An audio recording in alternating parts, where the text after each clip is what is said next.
Nicholson, hello to you. The great Western Australian living in Victoria probably wishes, chuck him on, he probably wishes he was in Perth with all his family now. How are you, mate?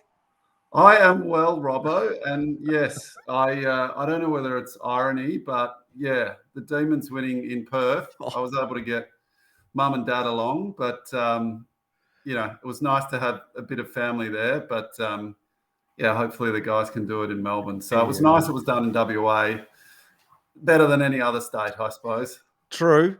Stings in the craw a little bit that your family's going when you're the one that's done the hard yards for the Melbourne Football Club, and you've got to hand off those tickets, don't you? Well, what about this? So my mum's never been into AFL at all, and she came to the 2000 grand final that we played and lost in, and that was her first game of football that she'd gone and watched. Yeah. And then she was able then to go to the prelim and then the grand final recently. So she's certainly seen some Melbourne emotion in it. And so, yeah, it was nice. It was nice actually watching the game and getting a few photos and things like that through as well. So yeah. Well, that's the thing, isn't it? You would have had a lot of friends telling you too over there what it was like. I had my my sister's fiance. He went along in place of me, and thanks to Ryan for sending me absolutely nothing and not even a thank you yet. Not even a stinking thank you for the ticket. But what a show. You must have been so proud, mate, of what the show, the spectacle. I mean, the ground looked amazing. We knew the weather was going to be great. But the entertainment, I thought the entertainment was just mwah. Oh, it was fantastic, actually. And that stadium's been built for that big game. I've been there in previous role to some cricket games and things like that. But when it is full and the night, that was at full capacity. So, yeah, it was a good spectacle as well to see. And it was a great game of sport. Take off your Melbourne hat. It was a really exciting game of sport. So. Yeah, and your dad would have absolutely loved it because I know your old man. And you talk about irony, ladies and gentlemen. How's the irony? Alistair Nicholson's old man's actually a hairdresser. I think that's absolutely hilarious. He's a bald hairdresser, Robert. You believe it? Absolutely fantastic. He's playing out well. He doesn't have to do any freebies. He calls him a barber. So. Barber. No freebies for the family. No, sorry, the stylist. Not a barber, the stylist. So. But he would have loved it too, you know. I'm sure. I think I saw a photo and a big smile on his face there at that ground. Perth certainly did themselves a service. And what are your thoughts is the question I'm going to ask about the grand final. Now, I know it's locked into the MCG for 150 years, but if at some point in our history, do you think it might change to maybe doing a little bit of it like the Americans do? It's like, it's going to be in, LA one year. Next year, it's going to be in New York. What do you think of that? Yeah, I think it's definitely opened the conversation to that. Even Adelaide were a chance, weren't they, this year? So, look, national game. I wrestle with it. I think I love it being at the G, and everyone loves to get to the G. But every 5 years also, I can see it being rotated around because that's exactly what happens in world sport. So, look, it's not something that I'm passionate about, but I can definitely see the conversation being had now for sure. Yeah, my friends at the MCC and all the work that I do there, I'm going to get in a lot of trouble for making that comment. I want it at the MCG. Just make sure that's known. Yeah, I can say that. That's fine. Clean up again. Hey, mate, the messages are going off here, and you can read those too, I'm sure, on this. And people saying you were all my favourite adjectives. Dower. Nico could be Nita's twin. I think that's got to be something to do with the hair. Yeah, that's Gary Hughes. Position. It's stressful, Robbo. So you're in the cage for so long, mate. Let's talk about that because we're gonna talk about defense. Because I'm sure that's where you kept an eye you cast a heavy eye over the year because the body of work that those guys put in was just absolutely amazing. Yeah. I'm sure you loved it. You played at fullback on some of the great forwards. Let's get into that. How did that come about? Because you came in as and I'll talk about the junior career in a minute, so don't go too much into that. But you came in as a ruckman. You got Jim Steins, you got Jeff White. Comes in a year after you, and you got thrown at fullback. How'd that come about? Well, I was actually at the MCG, and I was sort of this second ruckman, and you had Schwarter and Nita key position players, and I think Port Adelaide had gone quite tall, and Brendan Lade went forward, and so they said, "Hey, you've got to go back there," and I'm like, "What? Where's that? What do you mean? I haven't been down that far." So it basically, started there and going, okay, there's a matchup issue. Get down there, and look, I was, as you said, a late starter, but was always reasonably sort of fast off the mark for my size. So that can sometimes wallpaper over a few cracks. So Brendan Lade down the MCG. Runner came out and said, "You've got to go down and play fullback." And I'm going, "Oh, good. Okay." As I said, I hadn't played much footy to start with, let alone fullback at AFL level. But it went from there, and I had some really good support. Anthony Ingerson, we had a good back line. Chris Fagan, Mark Riley were coaches, and so I think that probably helped. You apply your trade and learn your skill because you're contributing to a backline unit, rather than just you trying to get a game yourself. And I think that's what you look at that Melbourne team now, and that's what they very much have that. And look, they have for a few years, but 18 months ago I was going, gosh, that is a very good backline they got there. And then Petty came in this year, and so when they get it together, it's powerful. Yeah, absolutely. There's a couple of comments there. Surely Robbo got down back line and helped you out, Nico. Gary Hughes. We did have one pre-season, Danners. So Robbo and I were a little bit, they were trying to work out where Robbo and I were. Is Robbo a key forward with Schwartz and Neitz? Where does Nicholson play? And so pre-season, they used to play 4 or 5 games. And so, I played a bit back one year, and then Robbo came down, and so Robbo, they were going to sort of play him off the back line, and he played okay for like a quarter and a half, and then he made quite a good spoil, and then that was the end of the game. And so in the team meeting that week, they showed a highlight of a good spoil to sort of, well done, Robbo, you might find your spot. And he called himself Golden Fist. And anyway, he played the next week and didn't go near anyone. No. Didn't do much, and that was the end of Robbo. And I was a very, very, very loose checking back line. I remember sitting going, Golden Fist? Oh, I don't know, not yet. The truth is, I did a whole pre-season in the back line, trying to learn what that was all about. And I think it was one of the first games I played on, I think is it Matty Welsh from Adelaide? Welsh. Oh, yeah. He kicked 5 on me, but no, it might have been 6. 5 on me though, like before I was moved, before they just got bag. It's a bag. I was a very loose checking backman. I thought I did a pretty good job, but there's something would happen. All of a sudden I'd realize, shit, I'm in the forward line. What happened? I would be trying to kick a goal all the time. I think they gave up in the end. But hey, you got to try these. Might have been out at Waverley. That was a big ground, mate. It was a big game. Yeah, absolutely. I got a little bit dizzy when I went down the back line, mate. You had the great pleasure of playing with a guy, and I know you have a lot of respect for Anthony Ingerson because he was the general in the back line when we played. He was amazing at getting that fist on the ball. And then big Jamie Shanahan comes in as well. And he had arms bigger than his legs and was pretty good on the spoil as well. So what were those two characters like? Well, Jamie Shanahan was actually who I played my first game on. My first game was at St Kilda out at Waverley. And it was rainy day. Round 5, and both St Kilda and Melbourne hadn't won a game. This is 1997. So it was bottom of the table clash. And I was out at Waverley. I walked out, and I was actually playing in the forward line. And Jamie Shanahan came down. I was skinny, curly hair. Yeah. And Shanners came down. I'm going, man, he's like really, really, really big, and put that massive arm across me, and basically just didn't move it the whole game. But I remember, I think we lost by about 80 points, and I remember in the last quarter it was cold. I hadn't had a kick. We were losing. I'm going, yeah, league football's not as exciting as everyone's talking about. So anyway, Shane came to Melbourne, and then he was really generous with his last couple of years. And very sort of, and I think that's where some of that gets handed through. The Ingo and Shanna's really good because they sort of kept you up. You know, when they go, look, you're going to get goals kicked on you, or all that, and you just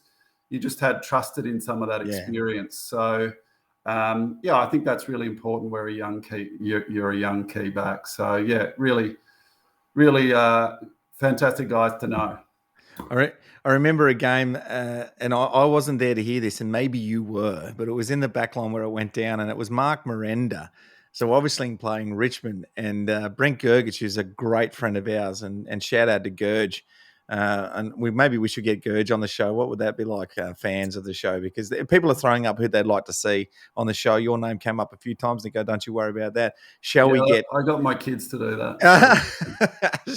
Shall we get Gerge on the show? But he talked about how this particular day, when Shannons was playing with us, he was a young, skinny kid at that stage, Brent Gergich, and Mark Miranda's just getting into him and may have been giving him a few extra hip and shoulders after a particular contest. Jamie Shanahan's walked over to him and wrapped both his hands around his neck. And Mark Miranda looked straight away, and all the blood drained from his face. And Shannons goes, "I'll break your neck, Jocko."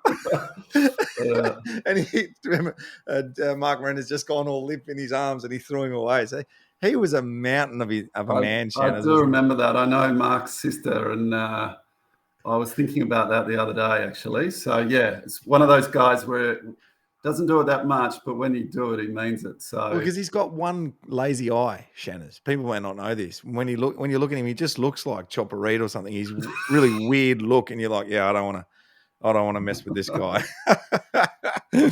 Hey, mate, now let's go back, okay, before we go really forward to the team now. But let's go back to your life in Perth before you came over. Now, I know, and people may not know about you, but you're quite a scholastic fellow. You obviously did well at school. I think you were Ducks of your school. Is that right? Oh, no, I wasn't Ducks. So I was close. Captain. Yeah. Okay, captain of the school, which is pretty bloody good. Private school, I'm assuming. And then you come to Melbourne, and you obviously, I know that you went through university for a lot of years, and you've worked pretty hard on that, and post your career, we'll get into that in a minute, what you're doing now. But you played hockey as a junior, didn't even play football, and you only got 1 year under your belt before Melbourne came knocking. Talk to me about that.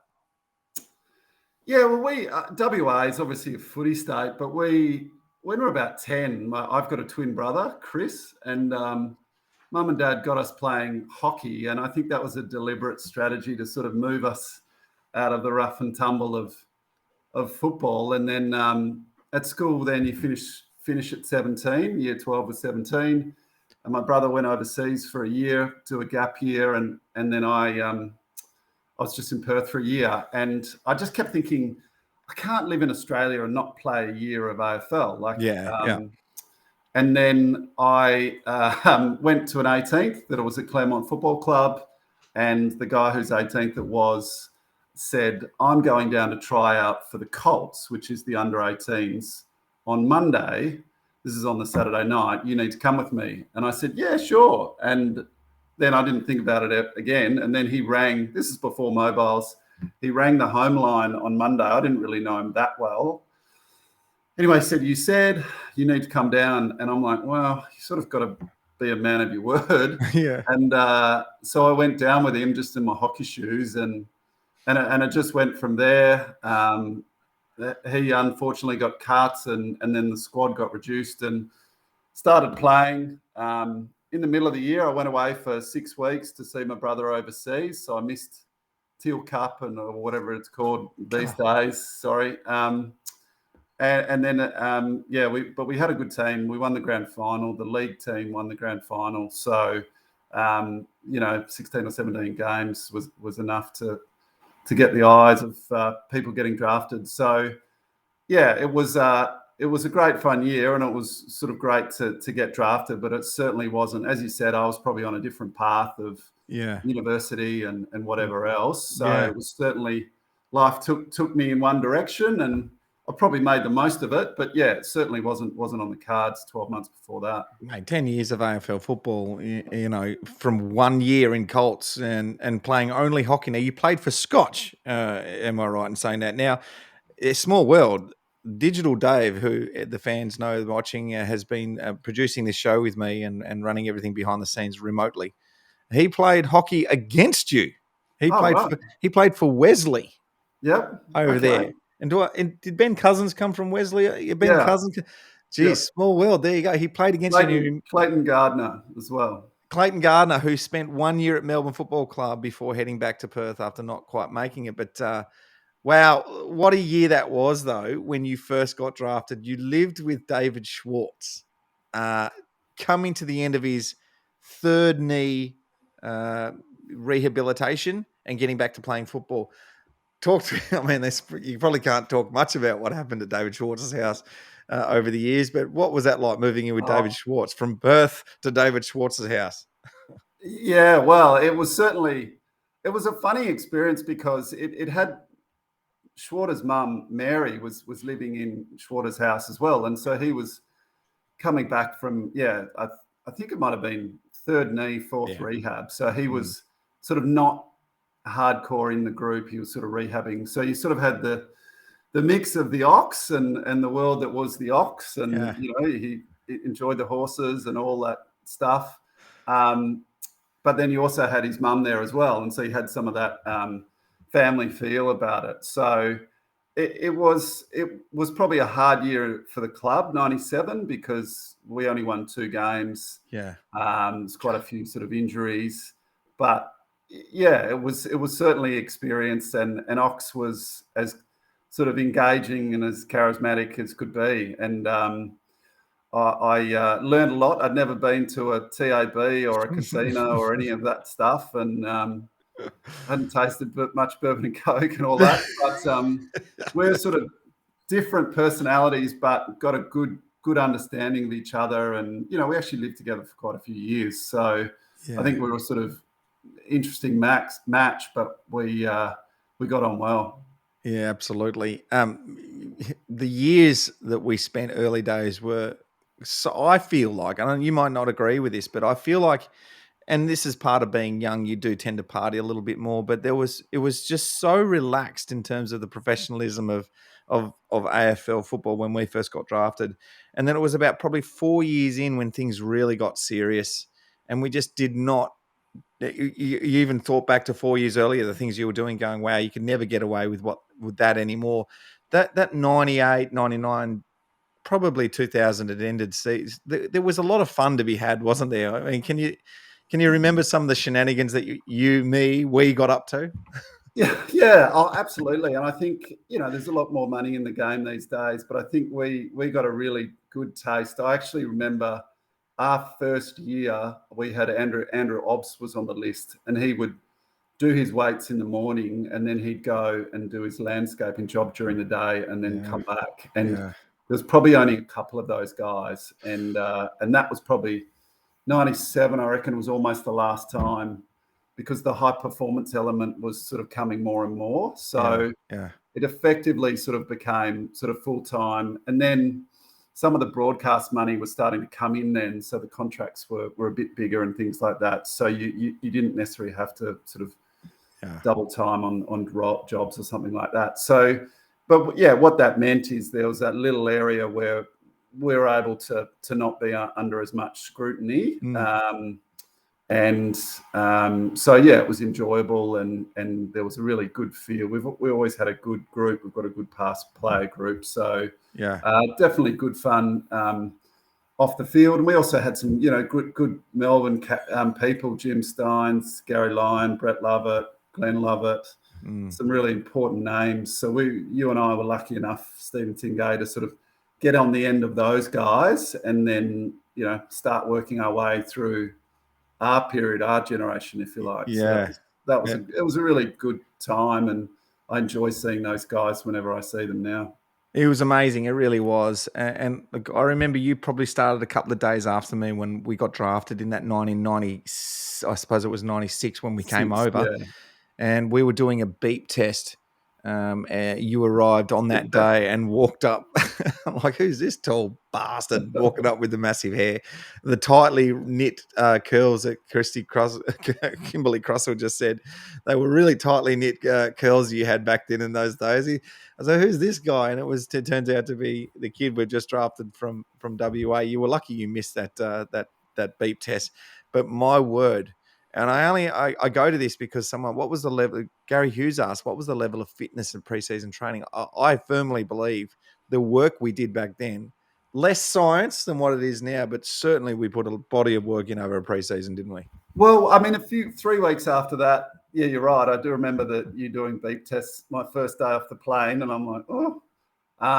But 3 weeks after that, you and I in the same group did the 100 hundreds, and they said, "Oh, that's your birthday present before you get to go home." So, thank you.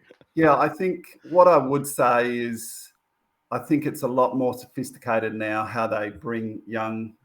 They're a bit better prepared, but they bring young players in. So I probably found for halfway through my first year, not a lot of base hockey player. Yeah. You start pulling a few injuries. So, and some of those ones sort of stayed for the rest of the career. You just manage them. So I think there's a lot more time on that and efficiency on that. So, yeah. But no, there's certainly some Bond University and 100s. It was certainly some solid pre-season. We talked about the bar run last week with Adam Uzo, the bar runs that we did at Bond University. That, my God, I don't think I'll ever get over those. They were awful. We did a couple of them along the journey, but my word, we got absolutely smashed. And now I've mentioned on the show a while back that we had a player by the name of Lee Newton. You and I know Juice very well. Yep. Maybe the fans don't know him as well, but he came in as this guy, probably similar height to you, ruckman, mobile, probably not as quick as you, bit of a lumbering dinosaur. But geez, he could play. I think he'd come down from the Ovens and Murray. He'd won the league best and fairest, whether he'd won it a couple of years. And the fitness staff just smashed him, because he's a young player. And this was the thing that our fitness guy said to me at one stage. This is your first year. Gary's been playing for 10. Todd's been playing for 10. You need to catch up to them. So you're going to go and do 2 lakes while they're only doing 1 lake, and that's Albert Park Lake. And we're like, oh, okay, we'll do that. Well, this is the same thing that was happening to Big Lee Juice Newton. He's a big 6'6" ruckman, 7 ruckman, running 2 lakes as fast as anything. He broke down and never played football again, basically because we broke him. No science. No science. Oh, yeah. I mean, he was a great guy, Juice, and really good teammates. And yeah, unfortunately, his body just couldn't get it back together. And I would say, though, he left no stone unturned. He tried as hard as any. And he's definitely talented. But sometimes that's the reality of it. But I think part of the point is that changing period of professionalism and sophistication. I mean, there's always going to be injuries and things like that, but I think we sort of we're part of that, and now it's and Shane Woden and that probably took that to the next level. While we were playing. So. Well, Yvonne Preston asked how many didn't make it due to poor management. I wouldn't have said a lot, but you never know, do you? There could be knees, there could be wear and tear injuries. And it's really hard. You just don't I wouldn't like to say it's necessarily poor management. It was just what it was at the time. So it's just, I think that sophistication got more and more. It's also then more resources in the football department, and so I think sports science will always play a role in any era in sport. That's right. Now, Jenny Love asks, Al, what's your best memory as a player playing with a Melbourne football club?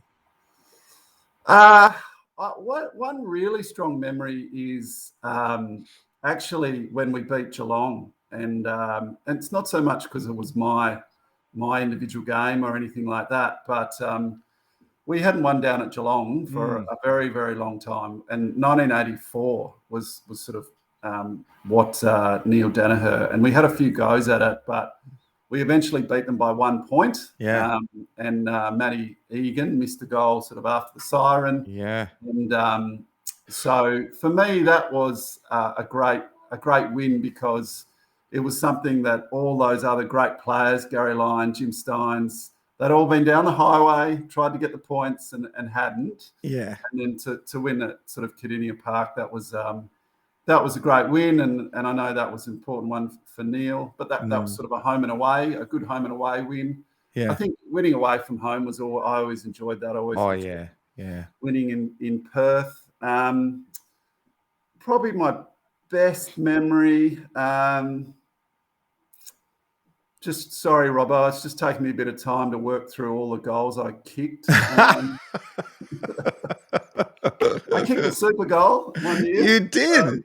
You did. There was not too many that can claim that. I kicked a super goal, but it was only because it was a 50 down the field.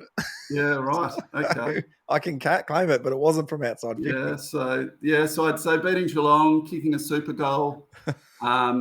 No, I probably my favourite memories were probably almost that 20 minutes after the game. If you've been under some pressure to beat someone and the back line have stuck together and you've done what you needed to do. So they're probably the not the specific memories, but the flavour of the memories that stay the most. And look, lots of just different little memories through the career. And I was lucky to play on some very good players and, beat some, they beat me, squared a few of them, but some wonderful footballers just to watch, whether it's Adam Goods or Aaron Davey on our side, Jeff Farmer, Matty Whelan, Jimmy Steins, when he was still trying to play and what he did with his body. So I think all of those mixes of memories come through. It's neither one nor the other. Now, the obvious question is going to be very shortly, being a full back, you played on some pretty decent forwards, but I have to relate a story to the people because I think it's a good one. And it's a lasting memory for all of us that were there that day.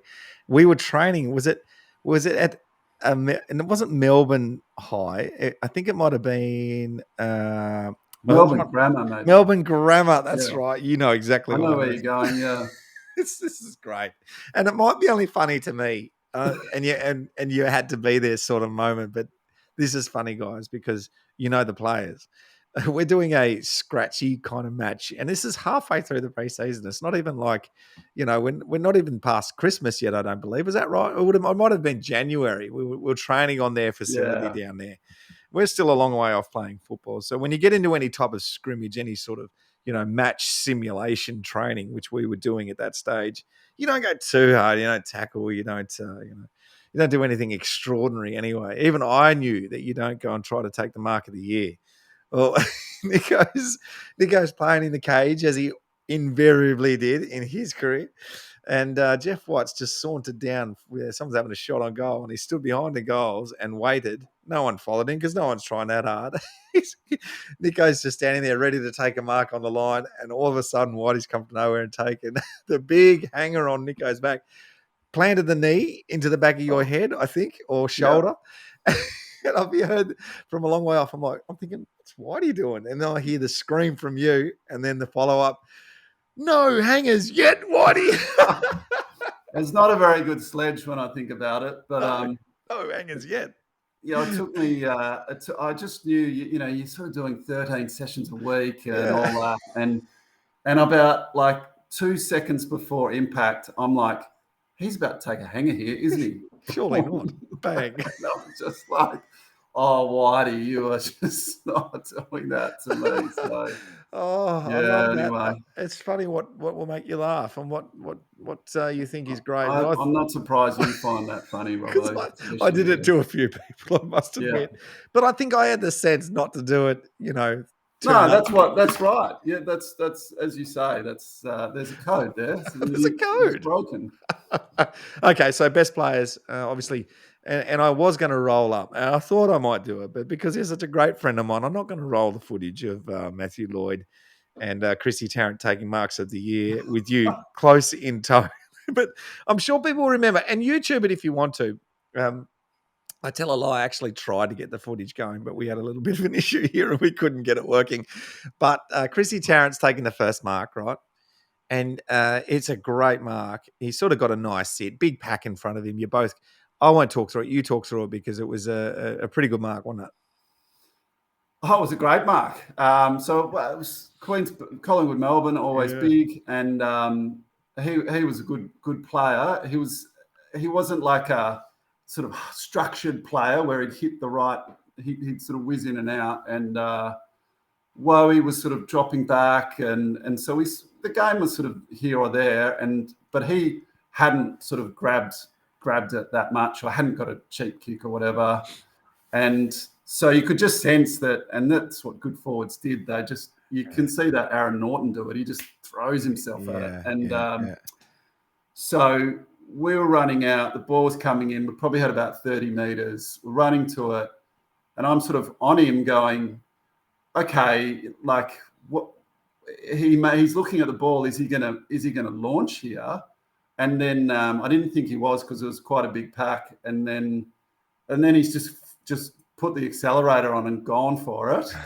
And he's sort of like he jumped off a trampoline. He just went, whoa, and got a sort of double kick. Yeah. And so I've sort of had to go for him and sort of tried to spoil it on the way down, and he held it. And then I was going, I remember halfway down going, I've really got to like land on him here. Yeah. And I landed hard, 100 pegs.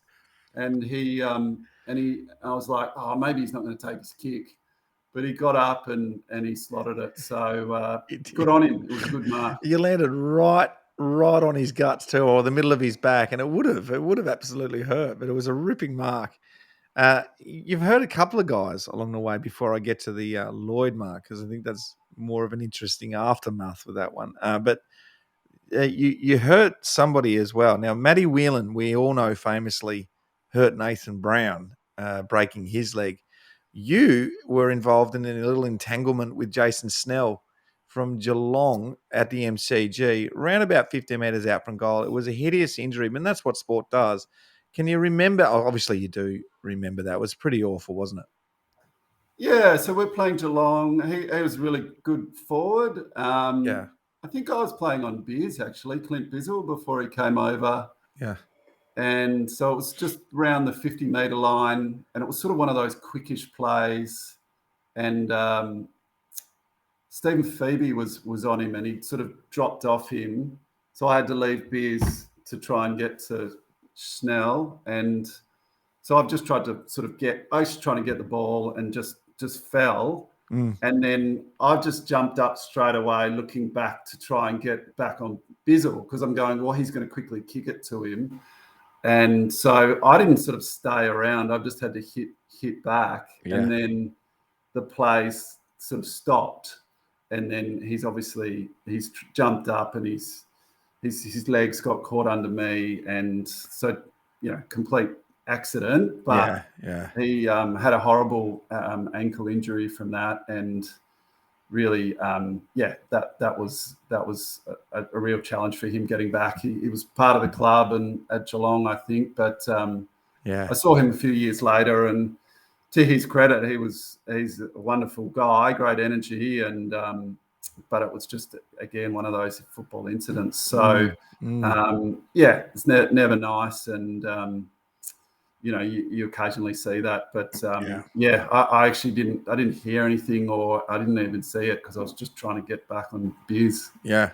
No, it was awful. But anyway, that's football. You take it on. It can happen to you. It can happen to others as well. But let's talk about Well, I broke my ankle, so yeah. You did break your ankle, didn't you? So.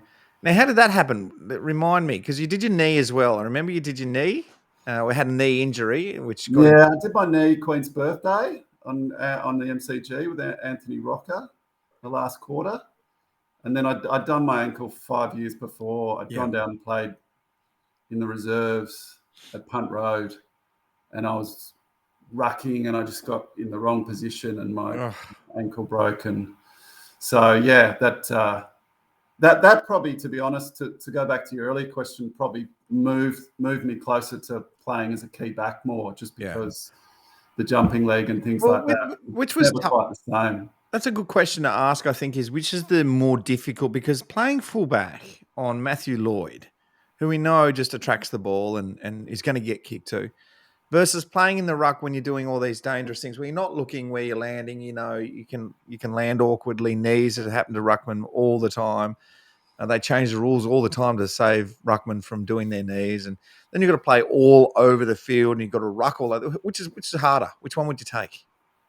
I think you're a little bit more in control of what you want to do in the ruck, and it's hard if it's going badly. But I think you sort of can make your own decisions a bit more. I think the challenge of playing back is if you are reacting to someone, probably more so when that's how you played it in those days. But look, I think that the ruck's a very lonely place if someone's getting on top of you. Yeah, right. You feel the weight of everyone's, sort of suffering for it. Yeah. But I think playing back's harder just because you're sort of running off someone else. So right. So you get sent down to play fullback on Matthew Lloyd, or all week you're playing fullback on Matthew Lloyd.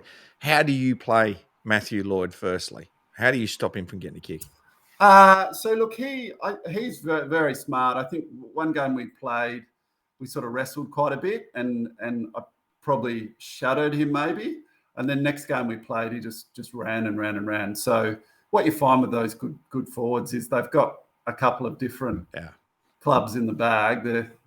So look, I think I'd always do, and I think probably always, as you say, a late starter. I was always like, well, I've got to do the homework here. It was never a great talent of Travis Johnson who could just go out and sort of just play.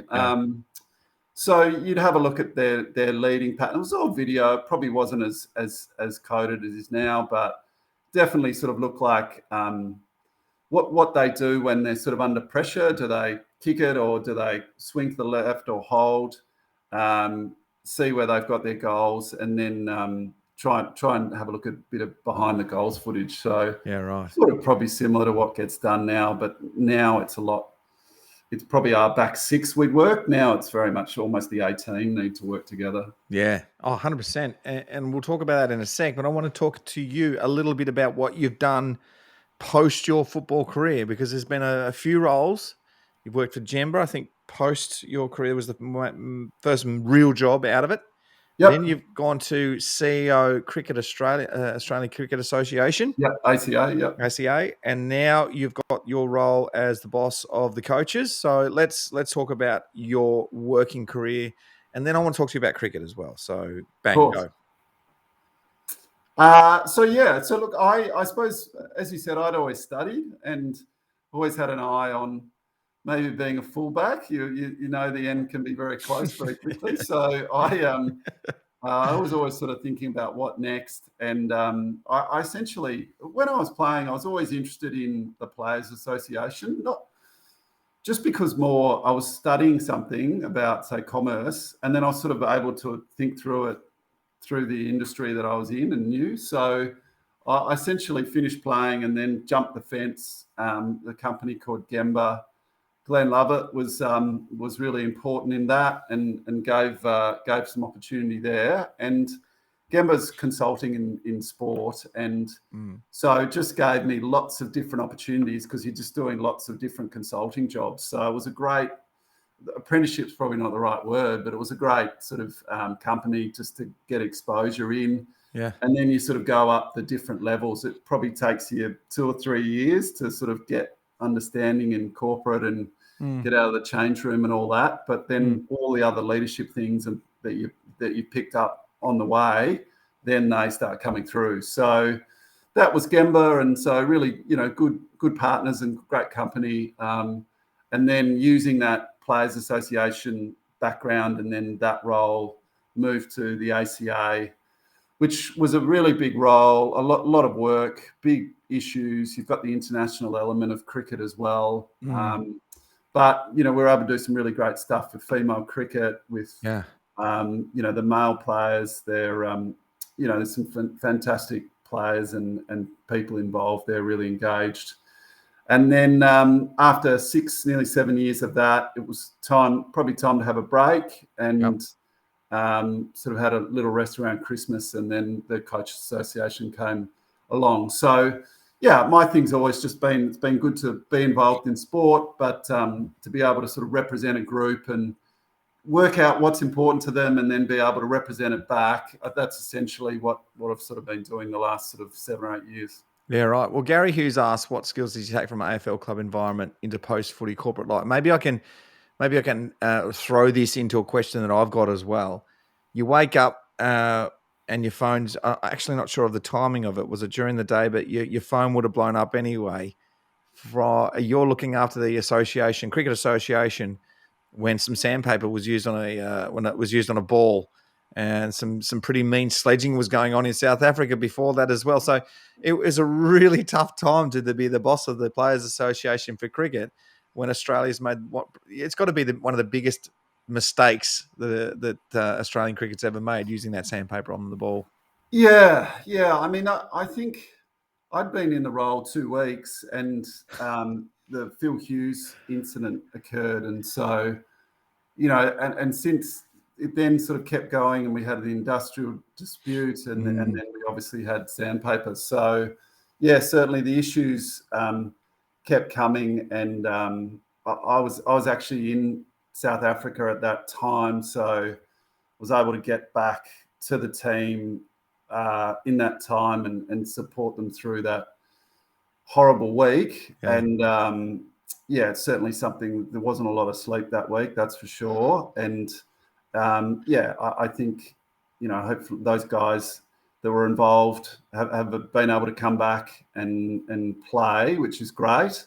But it was certainly a very hard time for the whole sport and the players particularly. So Phil Hughes and the industrial disputes and that, certainly a lot of issues involved. But I think was able to do that as well as possible, and hopefully that I think those guys can continue to contribute back to the game. Yeah. What do you think has been the biggest learning from your football career to take into your post-life career? And this could be advice given to any number of the players that are playing right now, I would have thought, because you've been really successful with your career outside. There are a lot, which I've come to realise, of elements that you can learn in your football career and apply later on. For you, what has it been? Look, I think there's 2 things. I think the first one is just your basic. You've got a good opportunity, so you just never count yourself out of it. And just it's one of the qualities I think that you had in your career was, for all your faults, you were a very competitive person who didn't give up. And so I think that is as almost as basic as can say, is whether it's your football career or corporate career, just maintaining that ability to focus on what you're trying to do and trying to pursue that is a really important trait. And I think that's what happens I found is when I moved to sort of more corporate work, is that competitive instinct it's not on a field now, but it's in a different area, and it needs to be, you're not sledging someone across from you or anything like that. So it's got to be tailored to the environment. But I think just that sort of competitiveness comes through. And then I also think you've then got some confidence from your football career that you will be okay and you can get through. And the intensity of the competitiveness, and then some sort of comfort that you will get through, because you're able to do that in football, so you can potentially do it somewhere else. So they're general themes, but they're probably the 2 things that stick with me. Yeah. Steve Edwards says, what's your take on the Hockey Australia move from WA to the East? Did you know that? So I didn't realise that was official, actually. So obviously that playing hockey in WA a long time ago, that the AIS was there, and some great hockey players, names, Rick Charlesworth and all that. So, but Victorian hockey and Eastern States hockey's always been strong. So it probably, I thought it may happen at some stage, but it's certainly been a big part of WA sport. Yeah, for sure. Okay, so cricket. We're about to go into a summer of cricket. The English are coming, the great unwashed. It's going to be interesting when and if, and I mean, I'm not 100% sure what's going to happen, There's a lot of conjecture at the moment about this. How do we remove amongst the states? What's your take on this Ashes coming up this summer? Look, I think it's going to be really exciting. I'm glad the summer's looking a little bit more free, just in regard to some of the restrictions and things like that. Yeah. Ashes cricket is a bit like two marathon runners going, step for step. Yeah. And then when it's sort of 2 meters and then 3 meters and 4 meters, so it's really that battle step for step. So I don't for a second think that English bowling lineup is strong, and they've actually got some bowlers that suit out here. Yeah. And that if Stokes doesn't make it, then they actually have got a lot of quality there. So look, I think it's going to be really competitive, and I think everyone in Australia would love a great summer of Test cricket, and then good fun with the Big Bash around that. So I'm still, probably when I see issues come up, I still sort of think through a little bit the old hat on. But what would I do? Yeah, we'll be a spectator this time and probably enjoy it a bit more. Oh, I can't wait for it, really. I mean, I know the English bowlers have always troubled us, especially over there. We know with a different ball, but they come to Australia, they still trouble us. And I think it's just going to be brilliant. The question there is, does Smith ever get the captaincy again? Can that ever happen? Because you kind of feel like he's the man that really is the talent and should be it. But you know him personally. You know the guys, the players. Does he get the captaincy ever again? Look, I think it's something he can do. I think at the moment he's, happy. I think he just want to get a stack of runs over summer. That's what he'd be thinking about right now. Yeah. And he's actually very team orientated, Steve. Like he's sort of put up as the best since Bradman and things like that. But he's very much around that, and that team, and those guys know him very well. That bowling lineup, New South Wales guys, they know him very well and love him. So he's got we know he can do it, but he's certainly not. It needs to be given to him by the Cricket Australia board. He's certainly not running a internal agenda, and I think at the end of the summer, that is one thing for Cricket Australia and the board to work through what they're doing with Tim Payne, who's been fantastic. If he wants to keep rolling, body willing, then Steve is an absolute option for them. Did you get the result? You keep it as it is, I would have thought. Now, before we start to wind things up here, Nico, get back to our families, more's the pity. Let's talk about the team now, because this is what this has been about. It's been the Demons, and we're starting to wind down on that because we're cooling off. Obviously, it's been a while since we've won the premiership, and it's been absolutely brilliant. We talked it to not death because you can't, but we've talked a lot about the lines and how they got the job done. And let's talk about the body of work by that back line. Firstly, someone alluded to the fact that you were similar to a Harrison Petty in that no flair, really just got the job done. He really did this year, didn't he, Harrison Petty? He got not lauded as the guy because of May and Lever, but you would have liked what he put together. And then also in your answer, talk about Tomlinson and how important he's going to be when he slots back into this back line.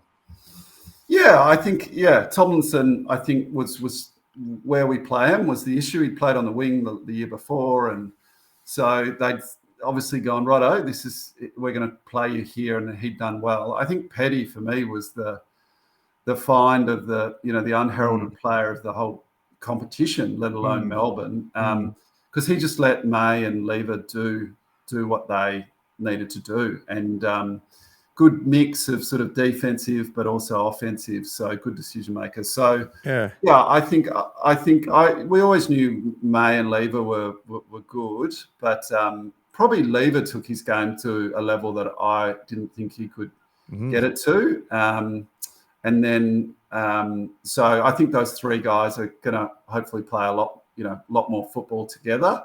And if one's having a bit of an off day, someone can step up. So if they try to take Lever out, the other two can also counterattack. So that's good. I think Bowie coming in was that was exciting. I think with Neville Jetta leaving and Hibbert sort of a little bit older now, I think that key who's going to play on Charlie Cameron, these type of players, I think that's an interesting spot for us. Yep. But, Joel Smith did a little bit. So I think that's probably an area where that, real back pocket, small stopper, Yeah. that's probably the one position that they'll look to develop. And then the other guys are Salem and Hunt, and these guys are great through halfback. And just lastly on the coaching, because that's where you're at the moment, the head of the Coaches Association.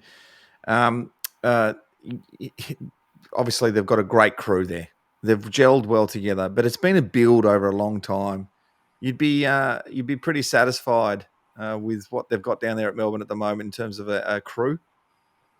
Yeah, absolutely. Yeah. I think, as you said, they've got a good mix. And I think what they've got a couple of older heads in Choco and Alan Richardson. And, where that just then allows Simon Goodwin just to be who he wants to be in regard to the senior coach. He's obviously still the boss, but I think that experience is good. Adam Eze with as we know, his tactical nous and his good rapport with the players. Yeah. And then Troy Chaplin and Greg Stafford as well. So I really like that mix of some old, some medium, and some new. And I think, there's a lot of pressure on AFL coaches and guys are sort of, you look at David Teague this year he's a good coach, and hopefully he gets another opportunity. Because I think coaching can take 20 or 30 years to learn all the parts of your craft. And, Chris Fagan's a perfect example of that. So I think Melbourne's got a bit of old and a bit of new and a bit of experience. Yeah. And they got the momentum and trust going with our talented list, and it came together. So long may it last. Yes. I've got my Melbourne hat on, not my Coaches Association hat on, but long may it last. Long may it last. And we kind of feel like it will. Another name that Gary Hughes says that we didn't talk about before was Hunt off that half-back line. It's a good problem to have is really the answer there. They've got quite a stacked back line where they can sort of pick and choose. It may be a horses for courses over the next few years. Hunt may come in and out. Backline's quite good fun when you've got a very good midfield and a good team and you're winning. So exactly. Exactly right. Now, last question for you is, when in 1997, in my first year, your first year, when I got salmonella poisoning from Topolino's restaurant on Fitzroy Street, St Kilda, and I was missing from the club for a week and a half, in the hospital on my deathbed with a 17th litre of saline drip going through my body. Wondering where all my family and friends were, not one visitor. Well, it was before mobiles. I would have flicked you one text in those days. So. Why did you not, as one of my special friends, pay me a visit? Oh, you were still a little bit ahead of yourself, Robbo, that first 12 months. You still had the LA. Oh, this was by design, was it? I still remember you coming back and I was going, oh, yeah, he does look a bit crook there, doesn't he? What did you get called? Skeletor? Yes. And I do remember you your arms around one of those sort of green buckets in the corner. Yeah. It's not in great shape. So for the fans, I caught salmonella, and if you've ever had salmonella before, it's friggin' awful. Like, it's sick, but times 10. And I'd lived in a small apartment with someone that worked with the club, and she'd gone away for a while. So I was holed up in this apartment, spewing and everything else for a good 5 days on death's door before she came home. And maybe she'll got past now. I think about it. So. You're a little bit chunky first. I did need to lose a little bit. Eggs off. So the funny part of this is, she comes home after 5 days away and sees me curled up on the bathroom floor with spew everywhere, because I was literally on death's door. She takes me to hospital. They admit me and said something like to the effect of, a couple more days of that and you wouldn't have made it. I lay in that bed for, I think it was 5 days, and nary a visitor from the Melbourne Football Club. Not one call. Well, you're in like the third floor or something like that. I couldn't quite remember. It was a time of awakening for me to realise where I was really at. But I do tell you, to Stephen Tingo's credit, he did come and visit me. Stephen Tingo walked in the room and he goes, Sasa, as he calls me. He called me Sasquatch because I've got big feet, chunky feet. I thought, oh, beautiful, someone's come to visit me. Turns out a year or two later, I find out he was actually only there for an X-ray, and he was walking past the room, and he saw me. I supported you when you got like heat stroke in the US when we were in the US one year. So we'd been in Mexico for a footy trip. It was Mexico, wasn't it? We were down in Cancun for a footy trip. Yeah, we were in LA. And then we went back to LA and we continued the party. And I think I had a Coke, which really tipped me off having no fluid in the body at all. And I spent a couple of days in bed again while you guys went to Universal Studios. You, Mark Bradley, Alistair, Brent Gergich. It was just us, wasn't it? Nah, just us, yeah. And you went in a white convertible Mustang because that was what we wanted to do. We wanted to hire a Mustang, yeah? We put a bit of water into you to rehydrate you, and you Took spent off. the next 12 hours throwing that up. So, yeah. And while you went to Universal Studios, you left me in bed, you Well, I bastard. didn't leave you for 5 days then. So No, that one it was only a day. And here's the story. One of the guys that was in our crew in this white convertible Mustang, and I was there for this. We're in LA. He wanted to have a trip through Compton in that just to have a look at it. And you, being a smarter person, sort of just sidled up to him and said, "Oh, I'm not sure if that's a good idea." No, we're not in Perth anymore now. So. Rattles. Shout out to Mark Bradley. There's a name that a lot of people won't know, but he's a terrific fella and one of our great friends. Nico, we could talk for hours and hours. I'm very aware you've got a big family there, and that's getting started, Robbo. Goodness. Oh no, there's so much. There is so much that we could talk about. It's the shenanigans that people want to hear, not the serious stuff that we've really covered. But hey, this is PG. Family, 3 kids, wife, boys 2, playing sport. Yep. Of course, everyone's really keen to know if the kids, of course, daughters as well, playing for the Melbourne Football Club. But I'm sure I know that your boys are really into football, or one at least. I know he loves the sport. Yeah, so I've got girl Olivia, Sam, and Josh, 14, 12, and 9. So they've all been like everyone locked in. So Sam plays at South Melbourne, just in the sort of under 13s, and he enjoys it. And the others are all Melbourne supporters and have enjoyed following the club. So yeah, love getting along to the G when we can. And so they're rusted on Demons, and they've got a premiership to that no one can take away from them. So that's nice. Yeah, and that's a great word, rusted on Demon, and that's what you are yourself, Alistair. Because there was a question that was asked earlier on in the show: is do you get around the club? Do you go and watch games? Yes, you do. You get to as much as you can possibly get to. I see you at the past player events that we have. We have 2 or 3 actually events in a year where the past players hire out a room at the G and watch our boys run around. You're always at those. This has been wonderful, Nico, and with the announcements today, we'd already talked about having a round of golf earlier this week when we can. That's going to happen, and we could probably go to a pub and have a beer after it, mate. What one over the wood, Robbo? Yeah, that'd be nice. I cannot wait, mate. It's been too long. We haven't been able to catch up, but I feel like a nice summer's coming along. It's close. It's close, mate. Very nice to see you. Nice for our fans to see you too, because they don't see enough of you. They saw you a couple of times on some very serious news, talking about cricket and bad things. What I do, You've always got the tough jobs. We've got to talk more about the days that Lloydie kicked bags on you and things like that. I didn't get into any of that. I'm a nice guy. Thank you for joining me, mate. That's been brilliant. Good man. All right. Thank you, Robert. No worries. Talk to you soon. See you, pal. Cheers.